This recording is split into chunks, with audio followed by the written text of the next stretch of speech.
నా పేరు నవ్య అండి. మా పుట్టిల్లు తెనాలి. బాబు పేరు అశ్వథ్ గురుదత్త. బాబు మాకు పెద్దబ్బాయి అండి.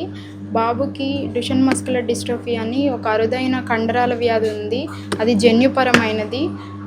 ఇది కేవలం అబ్బాయిలకే వస్తది. దీనివల్ల చాలా బాధపడతారు పిల్లలు. ఇప్పుడు నార్మల్‌గా నడుస్తున్నాడు పిల్లోడు. కాపోతే పిల్లోడు నార్మల్‌లాగా ఆడుకోలేడు.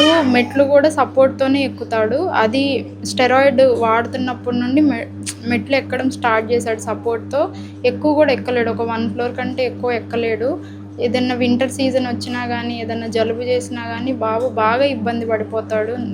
నైట్ అసలు నిద్ర ఉండదు. చాలా ఇబ్బంది పడుతున్నాడు. బాబుకొచ్చేసి 26 క్రోర్స్ ఇంజెక్షన్ ఒకటి వేయాలని డాక్టర్ గారు చెప్పారు.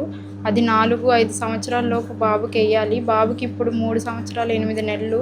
ఇంకో 4 నెలలుకి బాబుకి ఇస్తే మంచిదని చెప్పారు. మేము క్రౌడ్ ఫండింగ్ స్టార్ట్ చేసి కూడా అప్పుడే 8 నెలలు అవుతుందండి.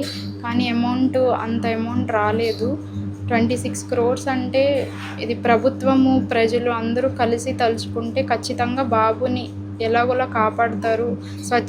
స్వచ్ఛంద సంస్థలు ముందుకొచ్చి బాబుకి ఇంజెక్షన్ ఇప్పిస్తే బాబు ప్రాణాలు దక్కుతాయండి. మాకు 2 అబ్బాయిలండి. లాస్ట్ టైం చిన్న బాబు పుట్టాడు. చిన్న బాబు పుట్టిన టైంలోనే ఇది తెలిసింది. ఇది 2 మంత్స్‌కి చిన్న బాబు పుట్టిన 2 మంత్స్ తర్వాత పెద్ద బాబుది తెలిసింది. మేము అంతా బాగుంది, చిన్న బాబు కూడా పుట్టేశాడు, అంతా బాగుందనేసరికి ఇంత పెద్దది తెలిసింది. ఆ పిల్లోడు పుట్టిన ఆనందం కంటే అసలు ఆనందం లేదండి. ఆ పిల్లోడిని మా అమ్మ వాళ్ళ దగ్గర వదిలేసి మేము పెద్ద అబ్బాయి కోసం మేము తిరగని హాస్పిటల్స్ లేవు. మేము ప్రభుత్వం దగ్గరికి కూడా వెళ్ళాము. ఎవరు హెల్ప్ చేస్తారా అని మేము ఎదురు చూస్తున్నాము.